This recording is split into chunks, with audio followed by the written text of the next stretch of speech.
waxaa jira dhacdooyin caalami ah oo ilaa hadda aan la tabin. Maanta waxaan kula wadaagayaa 5 jasiiradood ee ugu halista badan ee caalamka. Ilha Queimada, oo lagu naanayso jasiiradda masaska, waxa ay dhacdaa xeebta Brazil dhanka badweynta Atlantic-da. Jasiiradani waxay hooy u tahay masaska ugu halista badan ee caalamka ka jira. Maskani waxa uu ka mid yahay masaska ugu sunta badan ee caalamka ku nool. Jasiiradani waxaa laga mamnuucay dadka inay soo booqdaan marka laga reebo dhaqaatiirta ku takhasustay cilmiga beeraha iyo kuwa ku takhasusay cilmiga xayawaanaadka. Miyakajima waxa ay dhacdaa jasiiradda Izu ee dalka Japan. Jasiiradani waxay caan ku tahay volcano activity, volcanodaas oo ah mid ugu activesan marka loo fiiriyo volcanoyinka kale. Volcanadii ugu halista badneed ee ka dhacday jasiiraddan waxa ay dhacday sanadii 2005. Volcanadani waxay sii deynaysaa gaas sun ah waxayna saameyn weyn u geysatay dadkii ku noolaa jasiiradani. Sanadii 2005 wixii ka dambeeyay waxaa laga mamnuucay dadka inay tagaan jasiiradda. Jasiiradani waxaa lagu magacaabaa Marshall, waxa ay dhacdaa bartamaha badweynta Pacific-da. Jasiiradani waxay caan ku tahay tijaabooyinka hubka nuclear-ka.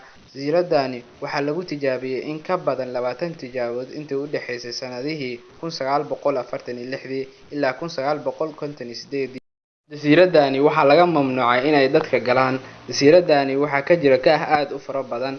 Kaahaasi waxa uu saameeyay nooleyaashii ku noolaa jasiiradani. Sidoo kale waxaa ka mid ah nooleyaasha uu saameeyay kaaha aad u fara badan ee ka jira jasiiradani kalluunka.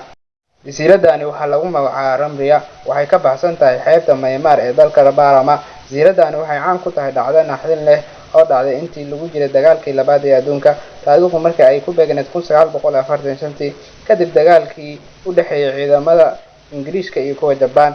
Jasiiraddan waxaa ku nool yaxaasi aad u fara badan. Dhacdada jasiiraddan ka dhacday ayaa ahayd in 400 oo ka tirsan ciidamada dalka Japan ay halkaas ku geeriyoodeen, taas oo sababtay yaxaasadii ku noolaa jasiiradani. Dhacdadaas kadib jasiiradani waxaa laga mamnuucay inay dadka ku noolaadaan. Jasiiraddan waxaa lagu magacaabaa Trendia. Jasiiraddan yar waxay ku taallaa waqooyiga dalka Scotland. Dowladda Ingiriiska ayaa u adeegsatay tijaabooyinkii dagaalkii biology-da ahaa intii lagu jiray dagaalkii labaad ee adduunka.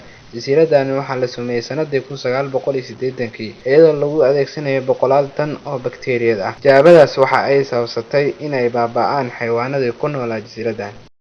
Daawade waa kaga mahadcelinayaa daawashadaada quruxda badan. Haddii aad nagu cusub tahay fadlan waxaan kaa codsanaynaa inaad page-keena follow dhahdid. Haddii aadan ku xirnayn YouTube-keena Qaranbile, fadlan booqo oo nagu caawi hal subscribe. Daawade waa ku mahadsantahay sida aad noo siiday waqtigaaga quruxda badan.